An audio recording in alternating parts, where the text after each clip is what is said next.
চিঙ্কু মাস্তানের এই ভিডিওটা একবার দেখেন, কি একটা অবস্থা।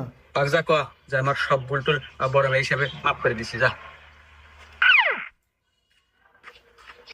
এখন ভাই ভাই বড় ভাই তো আমার ডাক দিছিল, ডাক দিয়া কইলো তুই যদি এখন এই বেদ থেকে না আবার আসিস তোর চাচ্ছু তো একবার আনা হয় না আসলে রে বড় ভাই একটা ব্যাধি ভরা ভুল হয়ে গেছে। আচ্ছা তুই এলা বড় ভাই যা ক যে আমি আমার ভুল বুঝতে পারছি, যাতে ক্ষমা করে দে যা। আচ্ছা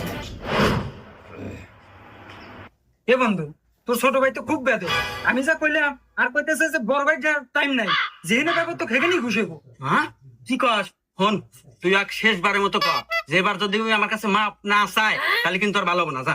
আচ্ছা না বন্ধুরে কাম হইল না, তোর বড় ভাই এত বুঝাইলাম যে তুই ওর কাছে মাপ চাচ্ছু, এর নাও মানতেছে না। ও কইতেছে তুই যদি এখনই বেদ থেকে না পারিস তো এখনই মানতে পারিব। কি আমি এত করে ওর কাছে মাপ ছিলাম আর ও মানতেছে না? ও বড় ভাই টাইম নাই ওকে, এখন আমি তো